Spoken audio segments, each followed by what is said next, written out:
I trusted them with everything. My time, my heart, my future, and in a single moment, they erased me. No warning, no remorse, just nothing. This is what it felt like to be discarded like trash. But I didn't stay down.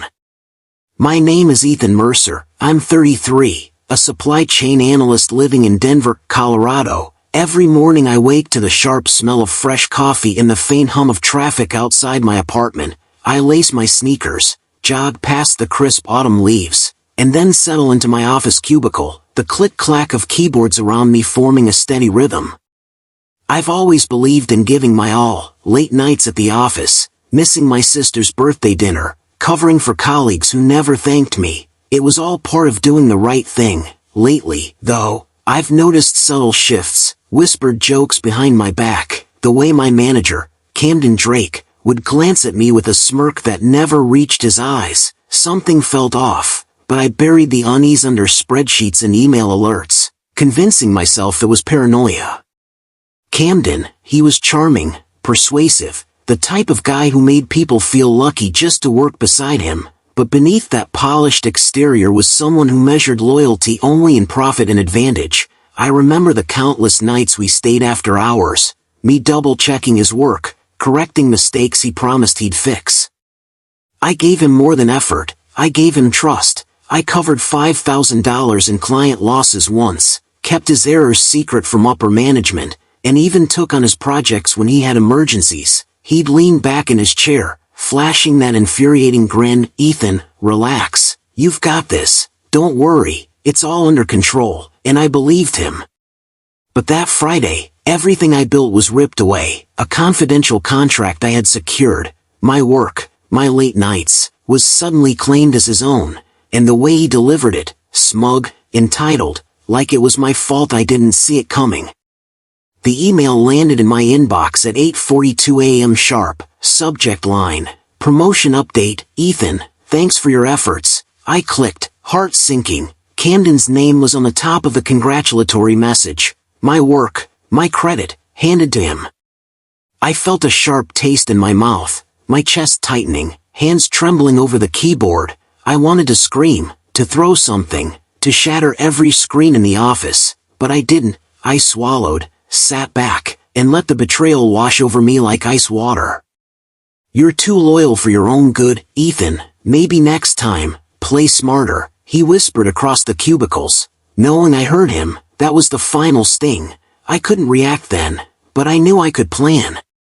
I started quietly. Late nights at home became strategic sessions. I compiled emails, cross-checked project timelines, saved every discrepancy. Each folder on my laptop was a piece of the puzzle, every screenshot a future weapon. The city outside my window hummed, but inside, I was methodical, precise, calm.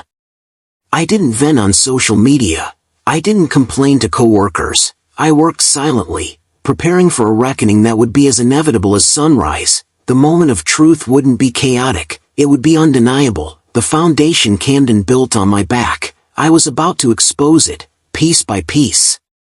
It started with texts. Ethan, what are you doing? Stop this. Followed by frantic calls, notifications pinging every few seconds. Camden's voice, once so confident, now jittered. This isn't what we agreed. You can't. I answered with restraint, a single line, calm, resolute. It's exactly what we agreed. The office became a pressure cooker. Phones buzzed, coworkers whispered, and I sat behind my desk, composed, sipping lukewarm coffee, letting panic ripple outward. The tension wasn't just in emails or calls. It was real-time drama, a storm brewing in plain sight, and I was the calm at its eye. The boardroom was packed, the lights harsh, reflecting off polished glass. Camden stood at the podium, expecting applause for the promotion he had stolen. I clicked share screen on the conference call, displaying every document, timestamp, and email proving the truth. The room fell silent, eyes widened, whispers erupted into murmurs, and then the CEO's voice cut through. Camden, explain this? Camden froze, face pale, hands gripping the podium. Public humiliation. Board members, peers, even clients watching the live feed, watched the entitled fraud crumble. I said nothing. I just let the evidence speak, and it did, louder than I ever could. Camden was removed from his position immediately, reputation in ruins. I didn't gloat. I didn't celebrate. I simply felt a quiet sense of justice. My integrity had been restored, my efforts recognized, and for the first time in months, I breathed without the weight of betrayal. I realized then that true power doesn't come from retaliation, it comes from dignity, preparation, and patience. In a world that prizes shortcuts and charm, being steadfast and principled still matters. Now, I wake to mornings where sunlight filters through the Denver skyline, the smell of coffee comforting, not tainted by stress. I've learned to trust wisely, but not fear betrayal. Never let anyone discard you. Your integrity is your weapon. Rise, reclaim, and thrive. Comment below. Have you ever faced someone like Camden? How did you respond? Share your story. And if you want more real, emotional stories of betrayal and triumph, subscribe for weekly tales that hit straight to the heart.